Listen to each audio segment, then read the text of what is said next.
तो सभी बच्चों को वो प्लान मिल गया था, मैंने जो शेयर किया था, आई सपोज, है ना? Yes sir. Yes sir. और जो अभी जो नए मॉड्यूल में जो चैप्टर्स हैं, वो मॉड्यूल के चैप्टर्स के क्वेश्चंस ऑलमोस्ट 70-75% क्वेश्चंस उसके होंगे। और अराउंड 22 to 30%, 25-30% तो मान सकते हो कि पुराने वाले होंगे। ठीक है, तो ज्यादा क्वेश्चंस इसके होंगे, बट पुराने क्वेश्चंस भी रहेंगे जिससे तुम्हारा रिवीजन होता रहे। ठीक है, और जो पुराने वाले चैप्टर्स के क्वेश्चंस होंगे वो थोड़े बेसिक क्वेश्चंस ही होंगे, जिसमें कि तुम्हारा बेसिक कॉन्सेप्ट चेक होता है। बहुत ज्यादा डिफिकल्ट क्वेश्चंस उसके नहीं देंगे जो पहले के चैप्टर्स के। जो अभी वाले चैप्टर्स हैं वो क्वेश्चंस नीट लेवल और आईआईटी लेवल के होंगे, बाकी सब क्वेश्चन। चलिए हम लोग शुरू करते हैं। पिछली क्लास में हम लोगों ने थर्मल कंडक्टिविटी पढ़ा था। थर्मल कंडक्टिविटी पे बेस्ड क्वेश्चंस आज हम लोग को करने हैं। ठीक है, तो एक बार थर्मल कंडक्टिविटी के क्वेश्चंस कर लेंगे, फिर टाइम मिलेगा तो कुछ न्यूटन्स लॉज ऑफ कूलिंग थोड़ा सा हम लोग देखेंगे। मेरे ख्याल से एक क्लास और लगेगा, 2 क्लास और इसके बाद, जिससे ये चैप्टर खत्म हो जाए। उसके बाद हम लोग थर्मोडायनेमिक्स स्टार्ट कर सकते हैं।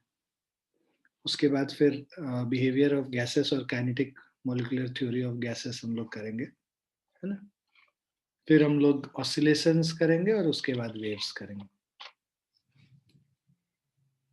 So by February, between February 15th and 28th, we'll be able to finish the syllabus.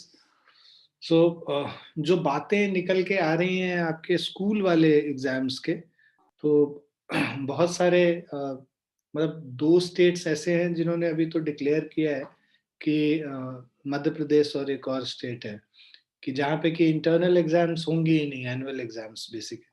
तो जो 10th और 12th के बच्चे हैं उन्हीं को बस एग्जाम देना होगा, और बाकी सारे बच्चों को इंटरनल एग्जाम्स के बेसिस पे ही पास कर दिया जाएगा। बेसिकली उनका कोई रिटन एग्जाम, ऐसा pen and paper based exam नहीं होगा। ठीक है, तो या तो ऑनलाइन में वो ले लेंगे, या जैसे भी, मतलब there will be no pen and paper test this time. So most probably you will be promoted to class 11th based on your internal exams and assessments. Sorry, promoted to class 12th from 11th. And जो मुझे लग रहा है तुम लोगों का जो March first week से क्लास स्टार्ट हो जाएगा, अगर कोई एनुअल एग्जाम का ये सब नहीं होना है तो मार्च फर्स्ट वीक या 15th के आसपास से तुम लोगों का क्लास स्टार्ट हो जाएगा 12th क्लास का. So that's what I am also planning कि March 15th around I also start the course of class 12th. तो फर्स्ट वीक ऑफ मार्च, एक हफ्ते का ब्रेक देंगे 11th और 12th के बीच में, थोड़ा तुम भी रिलैक्स कर लेना.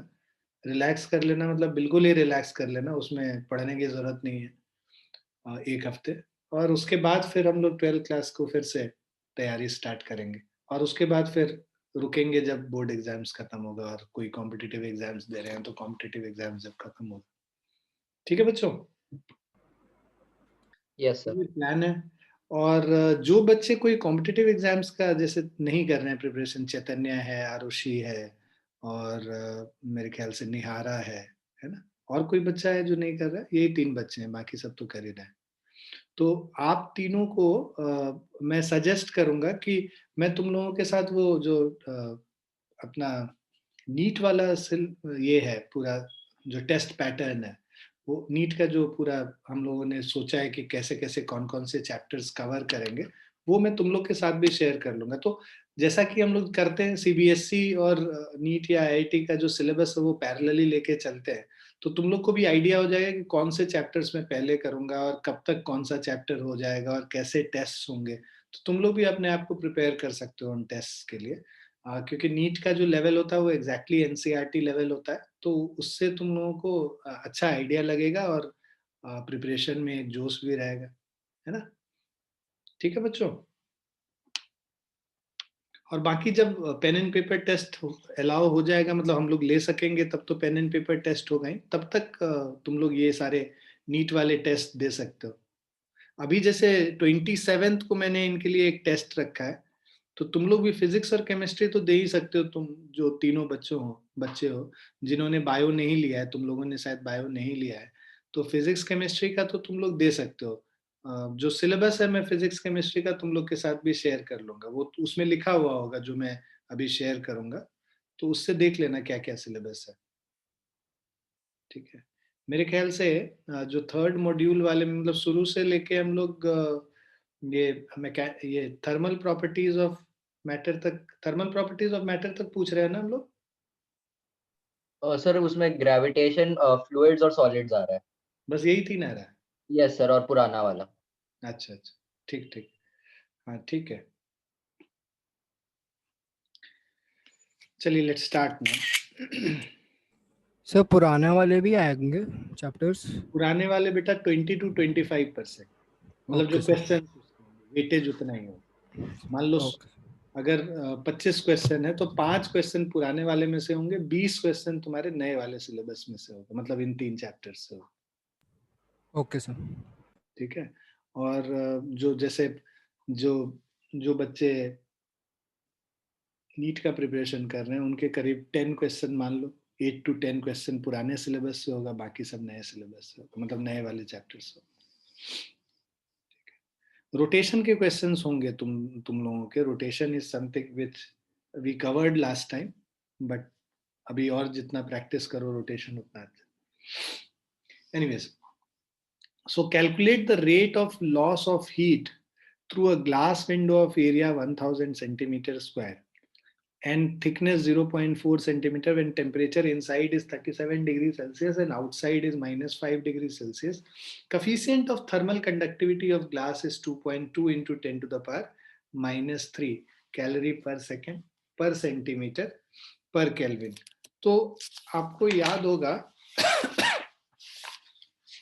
पिछली क्लास में जो हम लोग कर रहे थे थर्मल कंडक्टिविटी, तो वहां पे हम लोगों ने किया था कि जो rate of conduction of heat है delta Q by delta T, ठीक है, that was inversely proportional to distance between the two faces, और उसके अलावा it was directly proportional to cross sectional area and directly proportional to temperature difference. तो ये 3 चीज हम लोगों ने पिछली क्लास में की थी।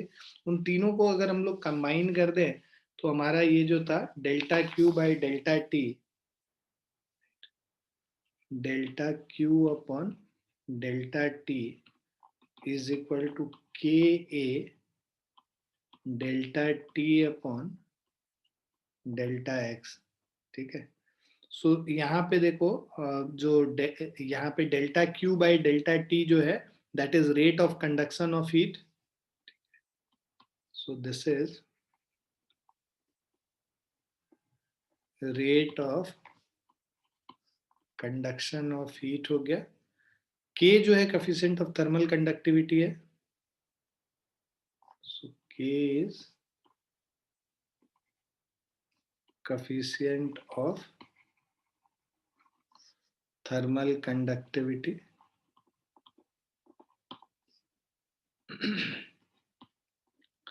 उसके अलावा ए जो है ये area of cross section, area of hot surface,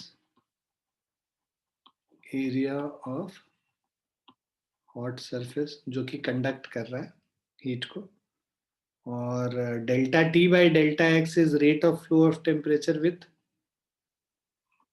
distance. So rate of fall of temperature, या फिर इसको टेम्परेचर ग्रेडियंट भी बोलते हैं, है ना, rate of fall of temperature with distance. पहले तो जो फॉर्मूला अप्लाई कर रहे हैं उसका मतलब पूरा समझ में आना चाहिए।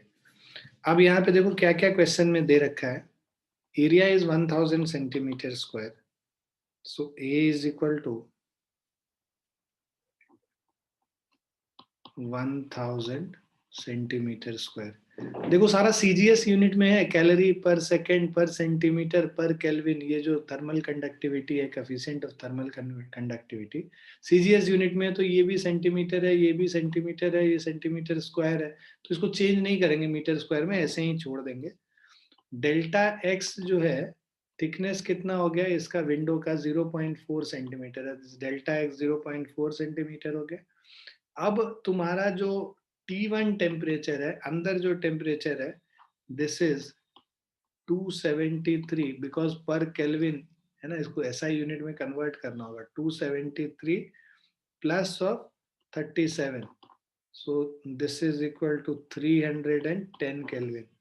टेम्परेचर T2 जो है 273 minus 5, so this is 268 kelvin हो गया टेम्परेचर T2।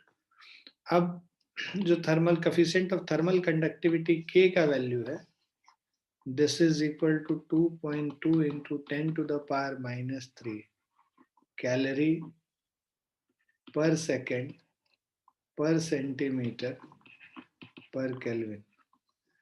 अब इसके बाद जो वैल्यूज हम लोग पुट करेंगे, rate of loss of heat, so rate of loss of heat is delta Q by delta T, Ka delta T upon delta X। अब ये वैल्यूज पुट कर लेते हैं। Delta Q upon delta T is equal to K is 2.2 into 10 to the power minus 3 into A area 1000 centimetre square हो गया, into delta T, temperature difference कितना है 310 kelvin. T1 minus T2, 3 higher to lower temperature flow करता है, 310 minus 268 divided by delta x is 0.4। इसको calculate करेंगे delta Q upon delta T, so this is equal to 2.2 into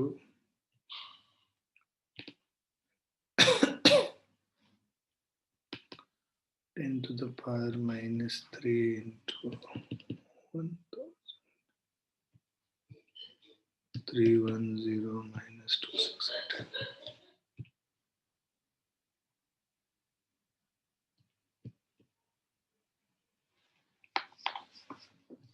So this is 231. Delta Q upon delta T is equal to 231 calorie per second.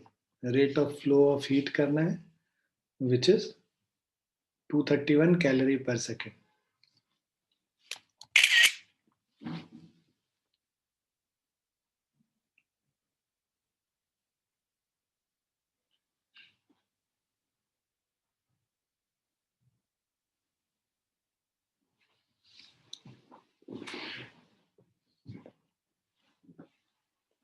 Clear है बच्चों?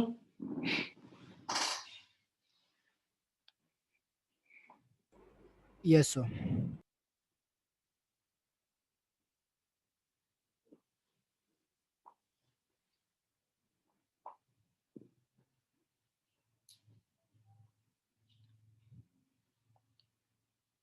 वेदांश आजकल तुम रहते कहाँ हो? हर तुमको बहुत बार हम देखें, क्लास तुम अटेंड नहीं करते हो, कहाँ रहते हो बालक? सर कब सर, मिस नहीं करी एक भी। जूम में वो देख सकते हैं 1 महीने तक का कि कहाँ कहाँ कब कब तुम कितना कितना क्लास किए हो, कितना नहीं किए हो। सर थोड़ा लेट ज्वाइन हो जाता होगा, वीक सैटरडे वो संडे वाला सुबह होता है वो, नहीं तो बाकी तो कर ही रहा हूँ अटेंड। मिस नहीं करते हो ना? नहीं सर, थोड़ा लेट हो जाता है 5-10 मिनट, वैसे मिस नहीं कर रहा। हाँ, मिस मत करना बेटा, ठीक है ना? उससे क्या है ना, मोमेंटम चला जाएगा, मोमेंटम भी चला जाएगा और इंटरेस्ट लेवल भी कम होता जाएगा, है ना? इंटरेस्ट लेवल बनाए रखने के लिए क्लास करते रहना जरूरी है। रेगुलरिटी सबसे ज्यादा जो मेन इंग्रेडिएंट है कभी भी किसी भी कॉम्पिटिटिव एग्जाम्स या कहीं पे भी सक्सेसफुल होने के लिए, रेगुलरिटी। कोई भी चीज रेगुलर करोगे ना, जैसे जिम भी जाते हैं रेगुलर जाएंगे तभी फायदा होगा, या कुछ भी चीज रेगुलरली करेंगे, कोई भी प्रैक्टिस कर रहे हैं रेगुलरली करेंगे तभी फायदा होगा। वैसे ही पढ़ाई भी है, क्लासेस भी है ना? हो सकता है कोई क्लास तुम्हें बोरिंग लगे, कोई क्लास इंटरेस्टिंग लगे, कोई टॉपिक बोरिंग लगे, कोई टॉपिक इंटरेस्टिंग लगे, but you have to keep on keep on studying, keep on, you have to be regular in class, you have to keep on working hard. तब अपना अच्छे से तुम्हारा जो भी तुम डिजर्व करते हो वहां तक पहुंच पाओगे. ठीक है ओके बेटे. सर. Okay sir. चलिए लिख लिया सभी ने. नेक्स्ट क्वेश्चन पे चलते हैं.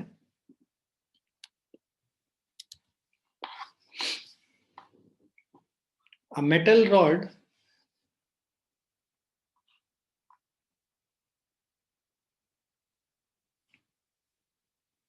एक तो जो बच्चे ना, है ना,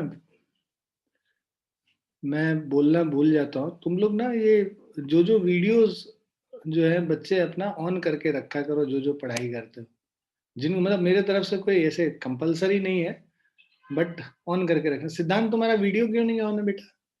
तुमको तो एकदम कंपलसरी है तुम्हारे लिए ऑन करना. Yes sir. हमेशा वीडियो ऑन रखना है. तुम इधर उधर चले जाते हो बात करने के लिए, है ना, दूसरे नहीं का. सर, अब नहीं जाता, पहले जाता था, अब नहीं जाता. अब नहीं जाता. Yes sir. चलो, तो प्लीज अपना अपना वीडियो ऑन रखा कीजिए, जिससे देखते रहें कि आप लोग जगह पे हैं भी कि नहीं, सुन भी रहे हैं कि नहीं. आधे टाइम आप लोग सुन नहीं रहते हैं. पेरेंट्स का कंप्लेन है कि क्लास आप लेते रहते हैं और बच्चे इधर उधर घूमते रहते हैं. तो वो ना हो, है ना. until unless a parent writes to me कि they have an issue, है ना, तब तक सभी बच्चे को अपना ऑन करके रखना है कैमरा. ठीक है.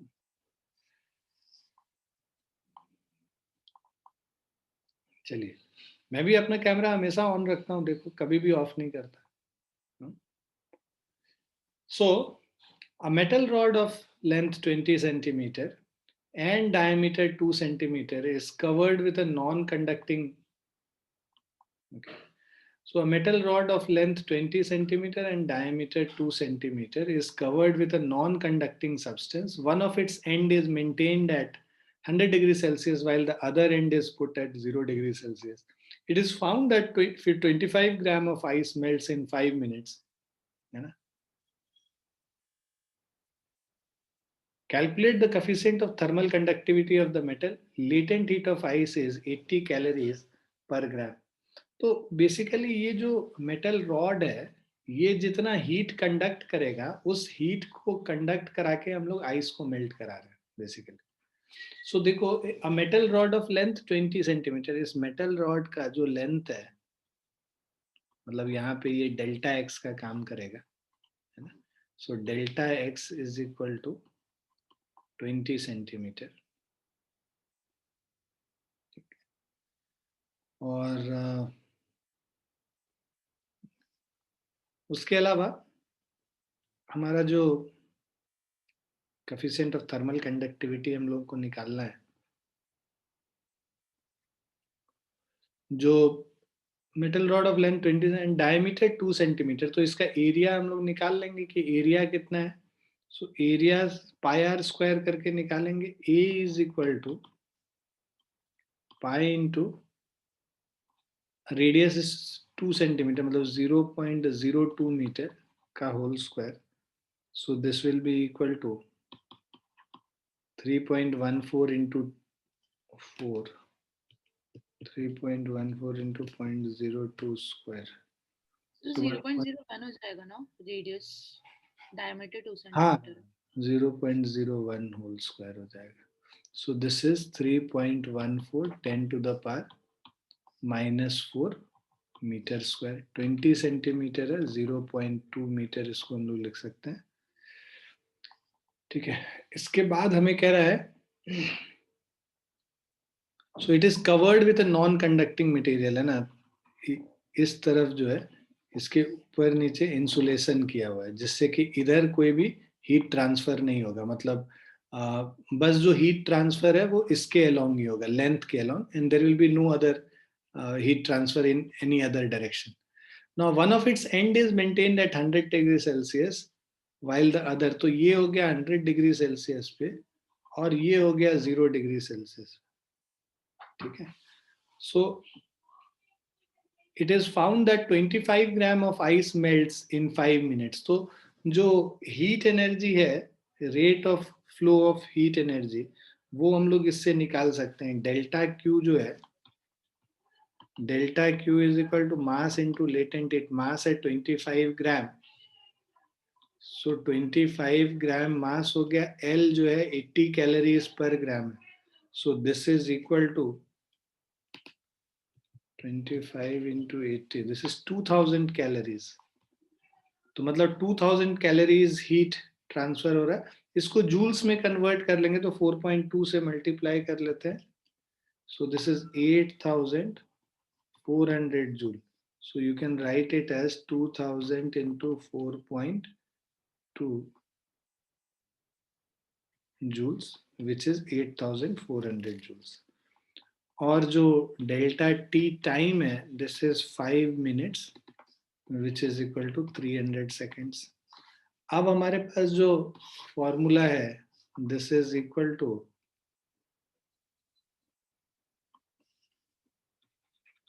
Delta Q upon delta T is equal to K A delta T upon delta x. अब इसमें वैल्यूज पुट कर लेते हैं। Delta Q is 8400 divided by 300 is equal to K का वैल्यू हम लोग को निकालना है। एरिया जो है this is 3.14 10 to the power -4 delta T upon delta x. Delta T है 100 माइनस 0 और डेल्टा एक्स जो इसका लेंथ दे रखा है, लेंथ 20 सेंटीमीटर मतलब 0.2 मीटर। इसको कैलकुलेट कर लेते हैं।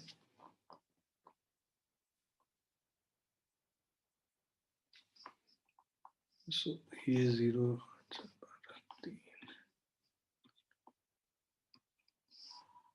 so 28 into 0.2 divided by 3.14 10 to the power -4 10 square is equal to k. So 5.6 3.14 10 to the power -2 is equal to k.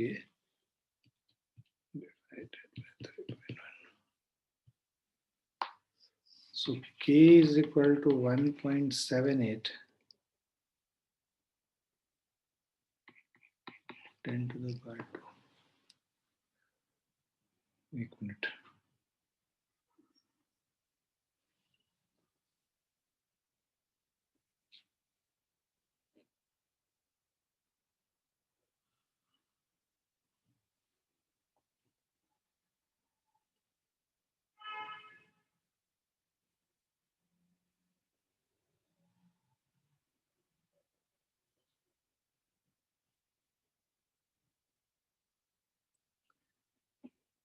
I hope we have not done any mistake. 28 5.6.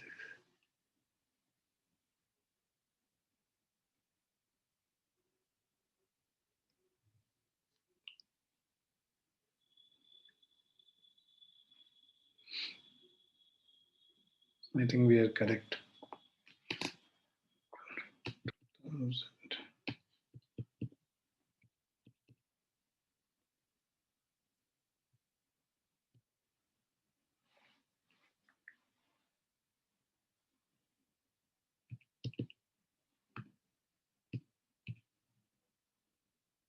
ठीक है, 1.78 into 10 to the power 2 book में answer गलत लिखा हुआ।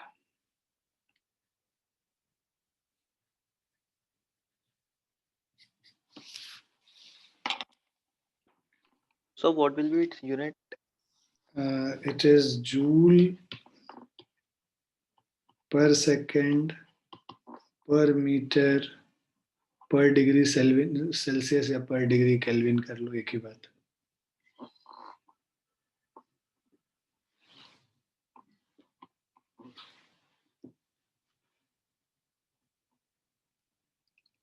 ठीक है,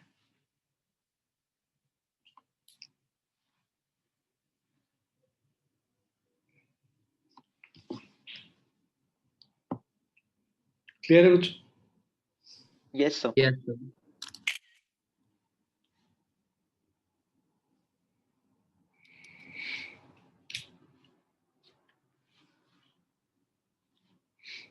Now in this question, a cubical ice box of side 50 centimeter has a thickness of 5 centimeter. ठीक है. If 5 kg of ice is put in the box, estimate the amount of ice remaining after 4 hours. The outside temperature is 40 degrees Celsius and coefficient of thermal conductivity of the material of the box is 0.01 joules per second per meter per degree Celsius. Heat of fusion of ice is 335 joules per gram. Okay. So, देखो एक cubical box है.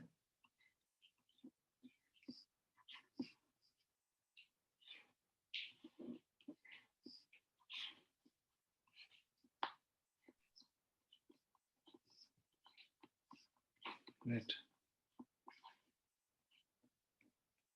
So cubical box, ice box of side 50 centimeter. So यहाँ पे the side is 50 centimeter, which is equal to 0.5 meter. 5 kg of ice is put in the box. इसके अंदर जो हम लोग ice रखे हुए, so this is 5 kg of ice. M is equal to 5 kg. Put in the box, estimate the amount of ice remaining after 4 hours. Time t is equal to 4 hours. Outside temperature is 40 degree Celsius. और ice जो अंदर है वो वहां पे हम लोग 0 degree Celsius मानते हैं. Right. And coefficient of thermal conductivity of the material of the box, K is equal to 0.01 joules per second per meter per degree Celsius. Heat of fusion of ice, L is equal to 335 joules per gram. तो जो delta Q है m into L करके पहले निकाल देते हैं. So delta Q is equal to m into l. Right. Amount of ice remaining after 4 hours. तो हम लोग को मास तो निकालना है कि कितना मास मेल्ट कर गया. तो लेट m मास जो है वो मेल्ट कर गया है m into 335 joules. m grams में है बेसिकली, है ना. तो ये हम लोगों को ये वैल्यू आ जाएगा मास का m into 335 joules per gram. ठीक है. Where m is in grams basically, क्योंकि उस ग्राम जूल्स पर ग्राम है ना, तो इंटू ग्राम करोगे तो जूल्स में आएगा. सो ये डेल्टा क्यू का वैल्यू हो गया. और जो टाइम है, कितने टाइम में ये हो रहा है, 4 आवर्स में. तो डेल्टा टी निकालेंगे 4 आवर्स, इसको सेकेंड्स में कन्वर्ट करो. 4 into 60 into 60. So will have 14400. ठीक है. सो this is the time in second, delta T. उसके बाद हम लोगों को ये कह रहा है कि जो एरिया होगा, area is equal to total area. 6 faces हैं, तो एरिया 6 फेस से heat will be radiated from all the conducted from all the 6 faces. So total area is equal to 6L square, है ना. 6 into length square. So 6 into 0.5 का whole square.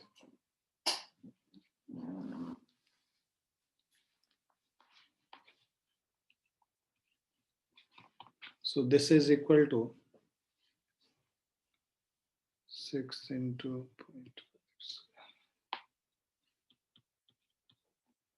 1.5 metre square. ये total area निकल गया. Delta T जो change in temperature है, this is 40 degree Celsius. और जो K का वैल्यू है, this is 0.01 joules per second per metre per degree Celsius. अब हम लोग जो फॉर्मूला है delta Q upon delta T is equal to KA delta T upon delta x. अब यहाँ पे वैल्यूज पुट करते हैं. So delta Q is M into 335 divided by 14400 is equal to K 0.01 into area, that is 1.5, delta T is 40 upon delta X. Thickness इसका जो है, this is equal to 5 centimeter. So that means 5 into 10 to the power minus 2.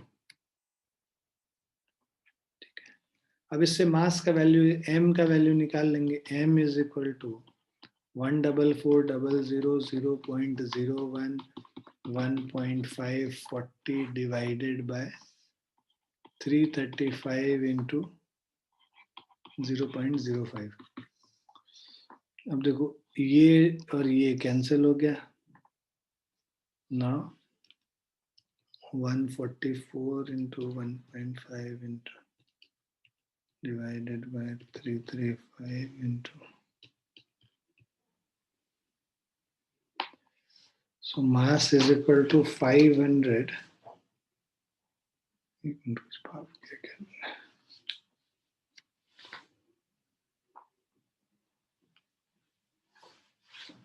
Into 1.5.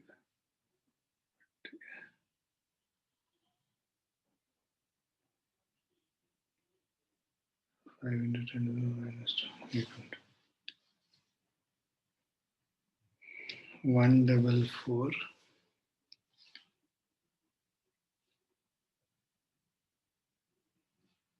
into 1.5 into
515.82 grams.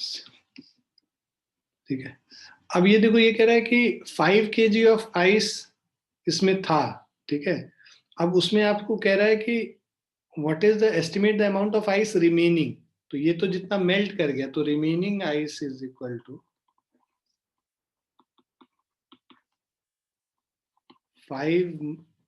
5 minus 0.515. So 4.485 kg.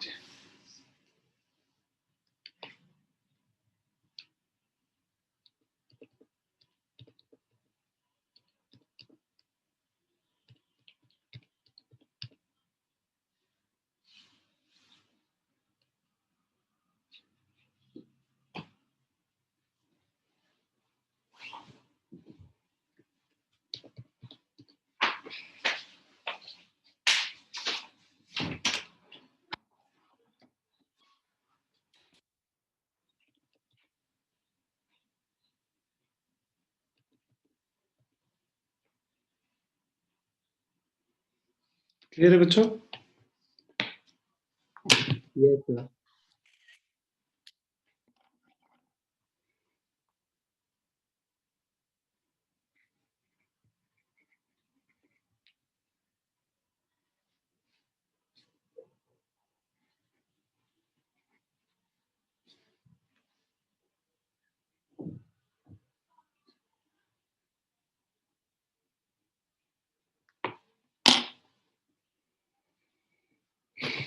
Next question,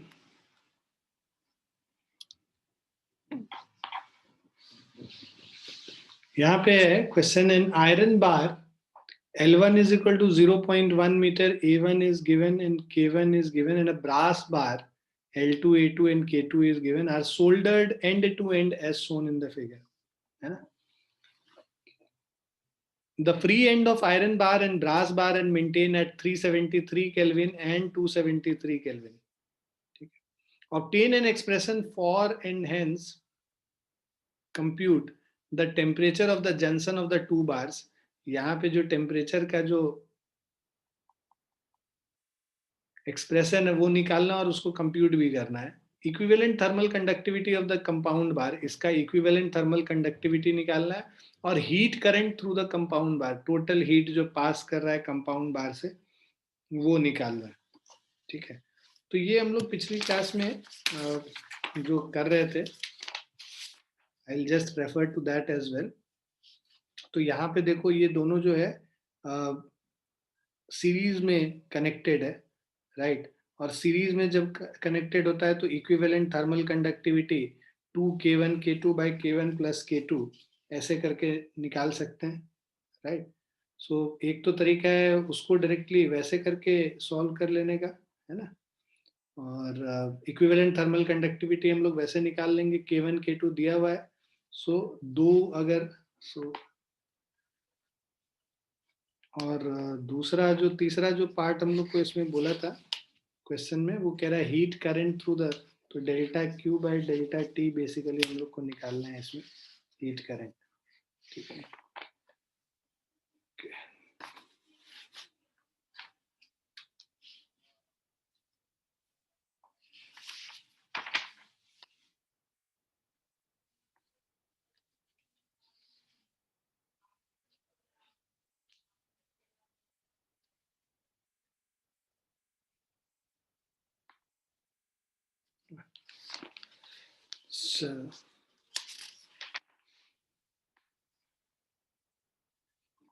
मान लो ये जो junction पे temperature T0 है, right ना. जो हीट यहाँ पे से जो पास करे, हीट कंडक्टेड पर second through iron bar will be equal to heat conducted per second through brass bar. So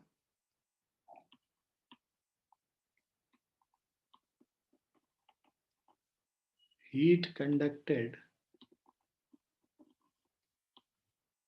per second through iron bar is equal to heat conducted per second through brass bar. ठीक है, तो यहाँ पे heat conducted पर second है ना, हमारा जो फॉर्मूला था k delta t by delta x basically होता है. सो k1 area of cross section तो सेम ही है, a1 into delta t upon t1 minus t0 upon delta x1 is equal to k2 a2 t0 minus t2 upon delta x2. Heat current तो same ही होगा ना, जैसे series में connected रहता है. जब करंट जब हम लोग करते थे, जब सीरीज में कनेक्टेड हो तो जितना करंट इसमें फ्लो करेगा उतना ही करंट इसमें फ्लो करेगा, तो करंट सेम होगा हीट कंडक्टेड पर सेकेंड. तो उस वाले कॉन्सेप्ट को ही यहाँ पे भी हम लोग यूज कर रहे हैं. वैल्यूज पुट करेंगे, K1 का वैल्यू है 79 वाट पर मीटर पर केल्विन, है ना. तो this is 79.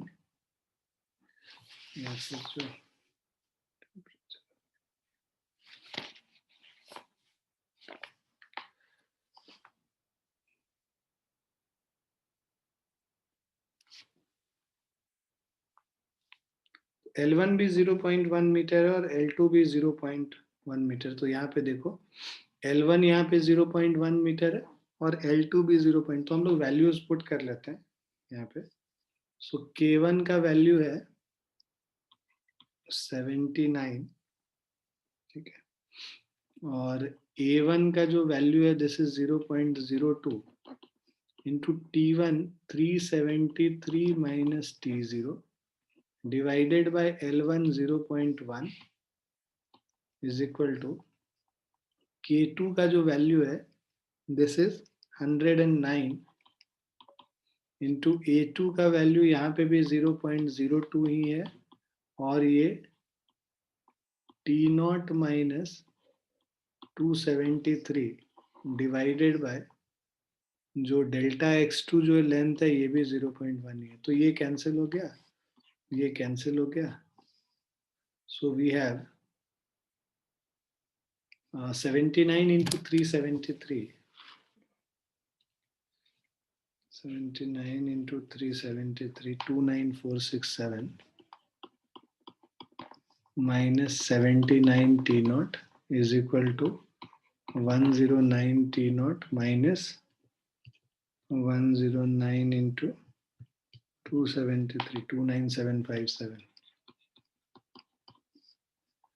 So this is 29757 plus 29467. 59224 is equal to 109 plus 79, 188 T naught. T naught is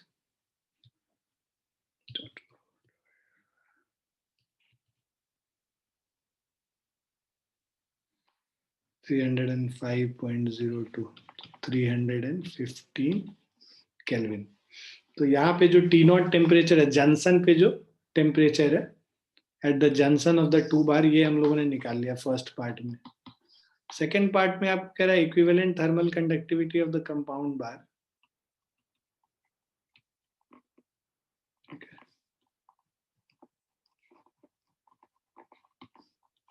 equivalent conductivity कल हम लोगों ने किया था, ठीक है. This is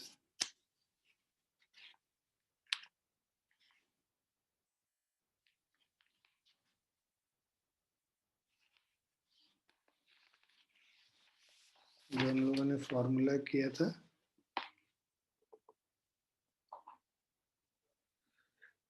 to by K is equal to 1 by K1 plus 1 by K2. So that will give you K का value 2K1 K2 by K1 plus K2. ये सीरीज में जब होगा, ठीक है, तब ये फॉर्मूला हम लोगों ने किया था. So we can use this.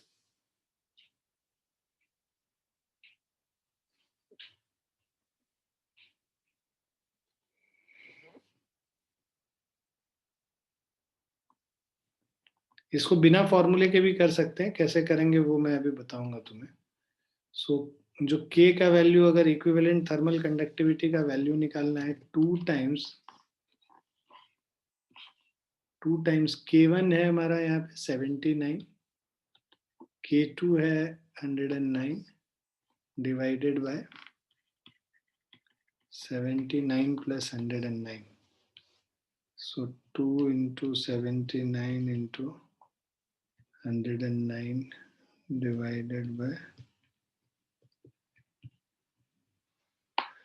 so this is 91.6 watt per meter per Kelvin. So this is the equivalent thermal conductivity.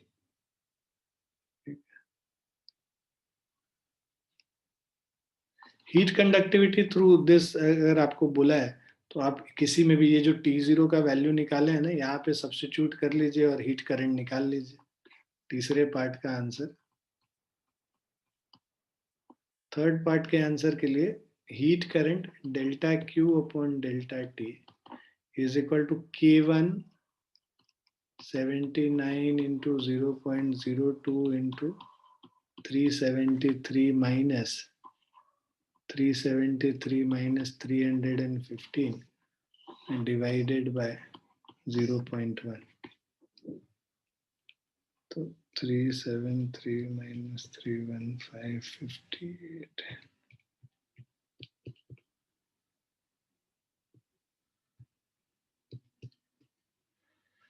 So this is 916. 916.4 watt, joules per second watt हो गया.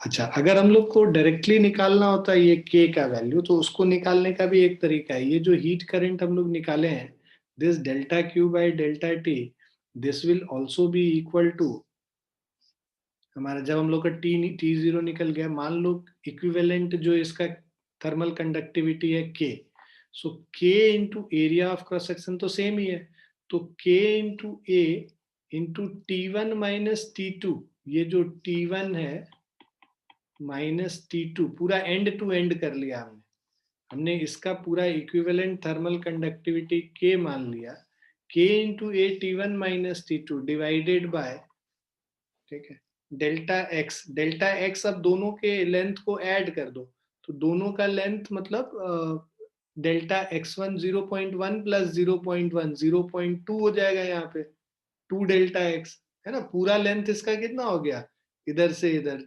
दिस इज 0.1 और 0.1 add करके 0.2 हो गया यहाँ तक जो length है. तो दिस इज इक्वल टू ये 916.4. अब इसको सॉल्व करके भी हम लोग K का वैल्यू निकाल सकते हैं. सो अगर जिनको फॉर्मूला नहीं याद है उनको करने के लिए मैं यहाँ पे एक बता रहा हूँ. K का वैल्यू हो गया 916 into 0.2, 916.4 into 0.2 divided by area of cross section जो है 0.02 into temperature T1 minus T2, 373 minus 273, 100 हो गया. सो this will B into 0.2 by 2, तो ये 91.6, K का वैल्यू 91.6 आ गया. क्लियर है बच्चों? Yes, sir.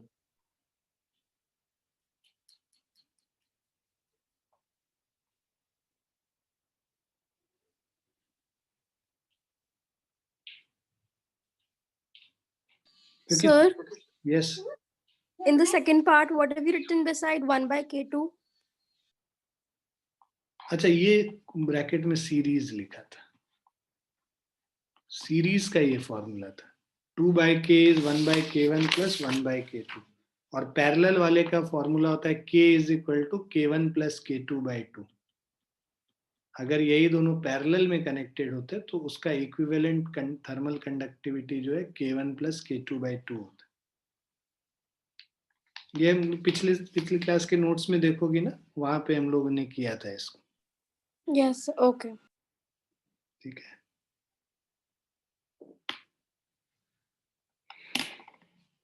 क्लियर है बच्चों? Yes. Yeah.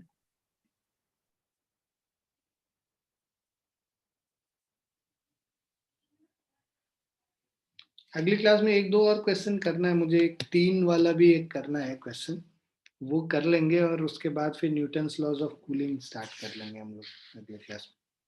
ठीक है बच्चों? न्यूटन्स लॉज ऑफ कूलिंग में थोड़ा सा ही है थ्योरी, उसमें उसके भी न्यूमेरिकल्स होंगे, वो भी अगली क्लास में करेंगे. चलो, विल स्टॉप हियर. इसको अच्छे से एनालाइज कर लेना, सब क्वेश्चन एक बार खुद से बना के देख लेना. राइट? ठीक है.